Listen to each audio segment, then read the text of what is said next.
Welcome. In this lecture, we're going to talk about solving a differential equation for population growth where now we have something called a carrying capacity. Okay, so the task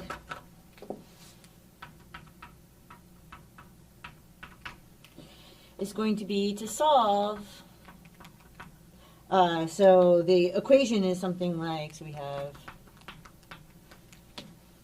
have dp dt equals,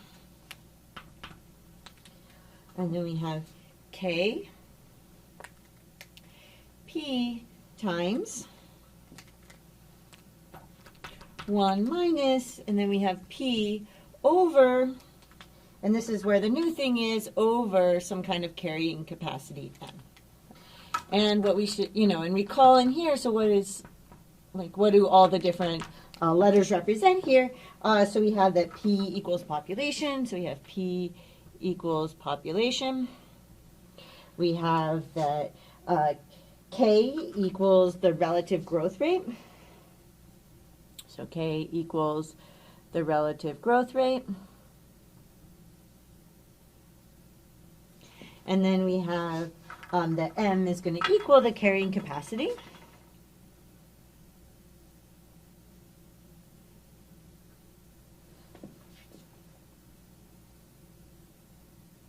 Is this going to fit on here? It is. Okay. But there was this fit on here, but we forgot something, which is that T is going to equal time, right? Because this is the population, that's the number of people or animals or cases of a disease. Any of these things are going to be, they're going to be changing over time. And we're kind of looking at that, and that's what's happening in the differential equation. But we want to actually know what the population will be at a particular time, not just to have such a differential equation. So here's the solution.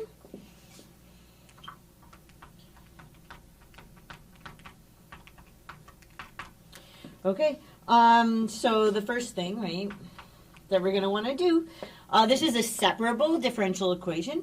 It is possible to move everything involving P to one side and everything involving T to the other. So let's go ahead and do that. So we're going to separate, and we're going to get 1 over, and then we're going to have P times 1 minus P over M.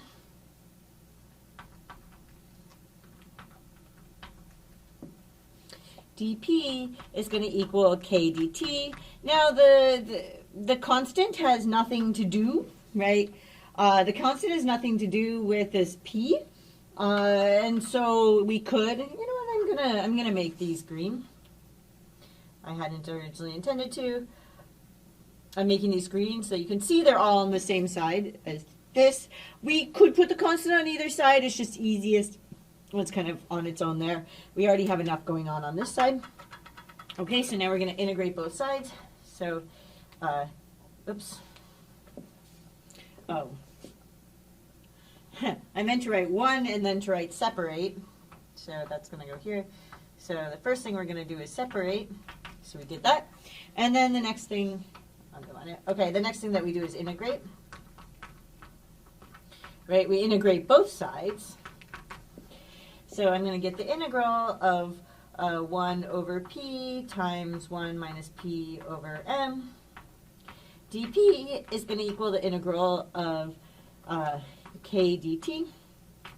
Okay, and now looking at this, I can see this is a difficult integral to solve. We're going to do this. There is a method of partial fractions, like a partial fraction decomposition.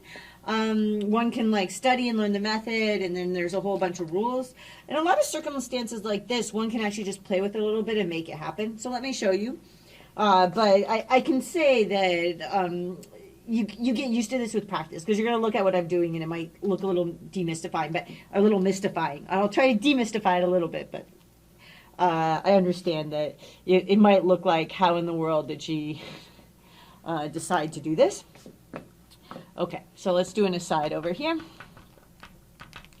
So we want to actually turn this into a form where we can integrate it.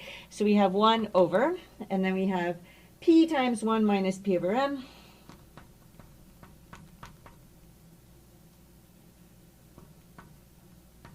Okay. Now, I'm going to explain to you what I have in my mind when I look at this and I see how to decompose it. Because, so I see a 1 there, but there's nothing to cancel with either of the things on the bottom to kind of get something simpler. Right now I have a product on the bottom. If I can cancel with one of the things on the bottom, then I'm good to go, right? So, but I could, yeah, I'm like, well, what if I had minus p over m? Then I would have this. But then I have to add p over m. Okay, I can do that. So let's do that. So I take 1 minus p over m. Ah, spectacular. That looks the same as this. But because I subtracted it, I had to add it.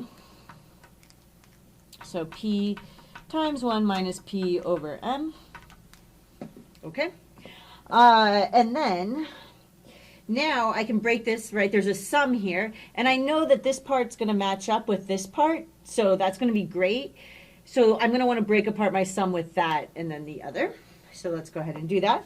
So now I get this is going to equal. So I have, first I have 1 minus p over m over p times 1 minus p over m.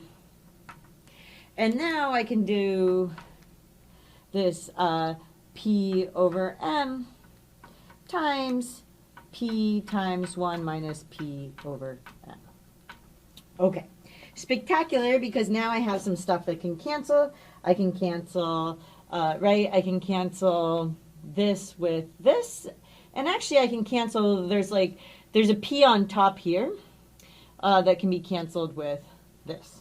Okay, so in this stage I'm going to get, this is going to equal 1 over p, right?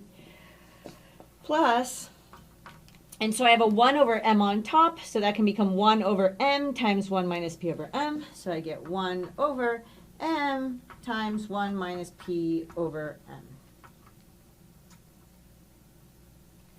Okay, so now I have something, now I can do something even more because I have this m here, and I can distribute it. Let's just, let's just do a few more steps. So I have 1 over p, right?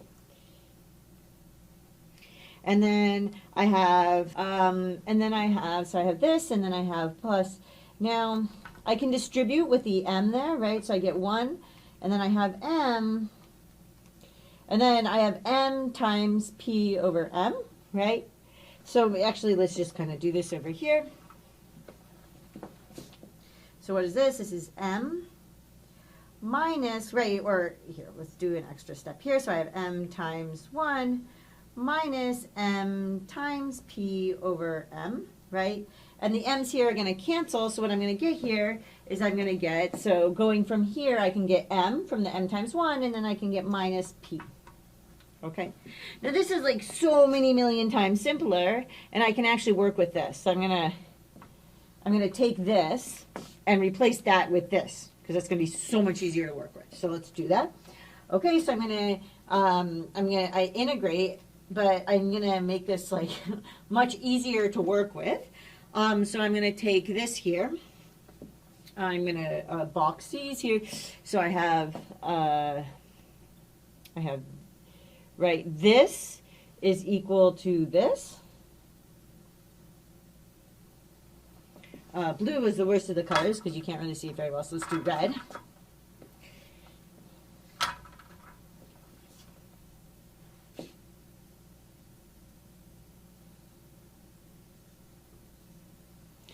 And this in red, right? And then over here I have this because I have 1 over p times 1 minus p over m, right? And then I'm going to use my aside from over there. And so this is via the aside, I'm able to get here. So this is going to be the integral of, and then just, let's just break it apart like this. I have 1 over p dp plus, right? And then I have from over there 1 over m minus p, so the integral of 1 over m minus p dp is going to equal, and now this is still, I'm just going to still write this as the integral of k dt. Okay. And now these are much easier to work with. There is a little substitution in here that's going to give me a minus sign, so don't get too confused by that. So I'm going to have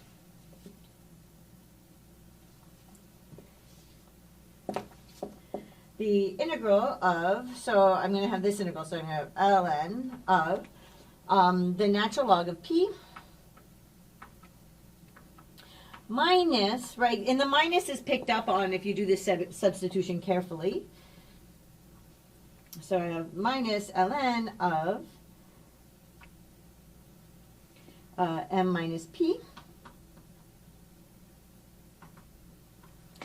And this is going to equal, and now we'll go ahead and integrate this, kt plus c. Okay.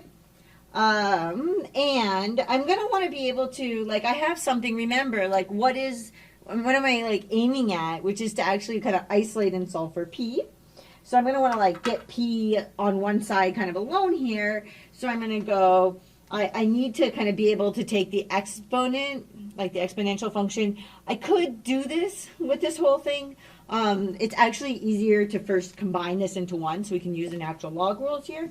So I can get the natural log of, and then I have the absolute value, so p over m minus p, right? Because I have subtraction here, I can turn that into division. And then this is like a million times cleaner. And it's easier to see. I would just take the exponent there. Okay? And so I'm going to go ahead and do this. I'm trying to look at where I most have room to do this. I'll just go ahead and do this here. So I have, at this point, I have ln of the natural log of, so I have p over m minus p. And this is going to equal kt plus c. Right? And then from here, now I can take the exponent of both sides to try and get that p out of there. So I have e to the natural log of p over m minus p. And then this is going to equal e to the kt plus c. And then one of these tricks you've seen a lot is because I have addition up here that can turn into multiplication, right, like down below. So let's kind of look at this. And this is the exponential function and the logarithmic function are inverses, so they undo each other. So I end up with the absolute value of p over m minus p is going to equal, and I can write this as e to the, I'm kind of looking at how I did this here. So I did this as e to the c and then e to the kt. Okay. But now looking at this, I have, so this critter here, I can, I can let,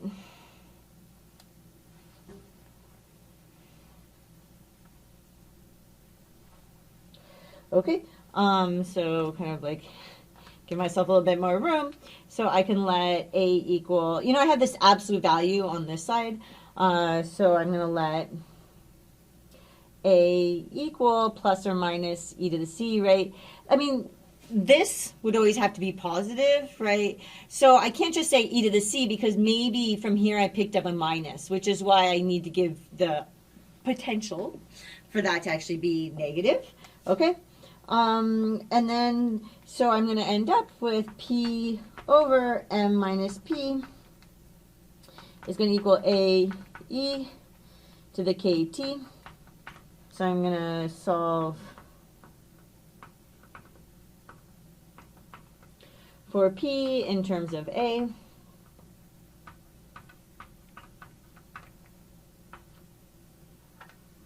I'm not going to leave that manipulation to you. Let's just do this. So I'm going to multiply the other side by m minus p. So I'm going to get p. I'm going to also multiply both sides by m minus p. So I'm going to get p is equal to m minus p times a e to the kt, right? And now I can just expand this out. So this is equal to m a e to the kt minus p a e to the kt, right? Okay. So now I want to move the p to the other side. Okay, wait, let's, too many steps at once. So I have that p equals m a e to the kt minus p a e to the kt. Okay. But now I can move the p to the other side, so I get that p by adding, so I'm going to add PA e to the kt to both sides, so I get p plus PA e to the kt, right? It's going to equal MAE to the kt. But now I can actually pull the p out of this side. I'm getting very close, right? Because once I can pull out p, I can just divide by all the other stuff. So I have p times 1 plus AE to the kt is going to equal MAE to the kt. I know that may feel like this computation is going on forever, but I actually think that this is like very good practice to get used to kind of solving something like this, because you might look at this and be like, how in the world am I going to isolate p? In fact, I would have thought that for much of my life. And so actually watching somebody kind of work through this can be helpful so that you don't in the future look at that and say, I have no clue how to isolate p. Okay, this is a kind of trick almost that you learn. Okay, so I get here, and now I'm almost done. So here's my answer, because I can just divide both sides by that. So I get p equals, and then I get MAE to the kt divided by 1 plus AE to the kt. Okay. At this stage, you could leave it like this. Usually it's preferred to divide the top and the bottom by AE to the kt. Okay. So let me show you what you would get in that circumstance. Okay. So what we're actually going to get in the end is that P of t is going to equal M divided by 1 plus AE to the minus kt for some A.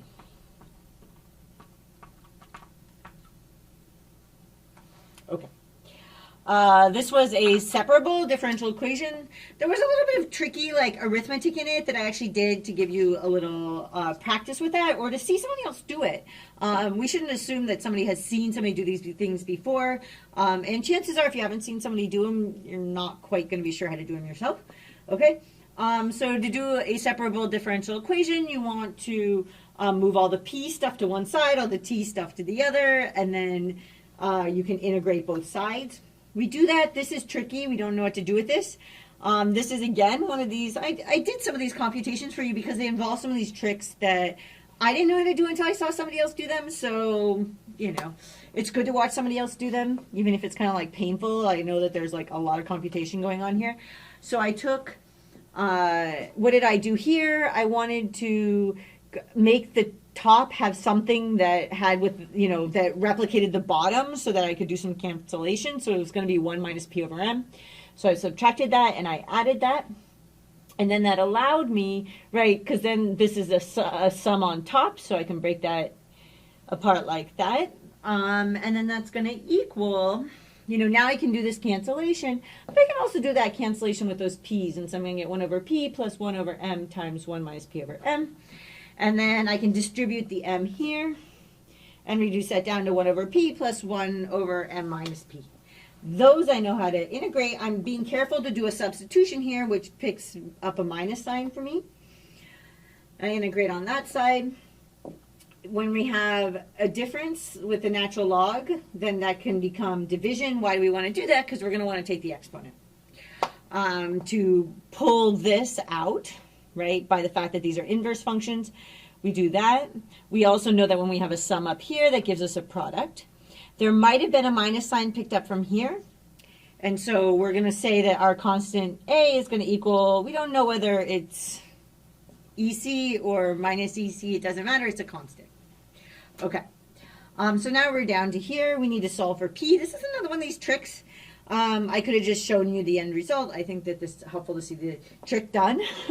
And what is the trick? It's like to multiply this over and then to distribute it out so that I just have some stuff times P.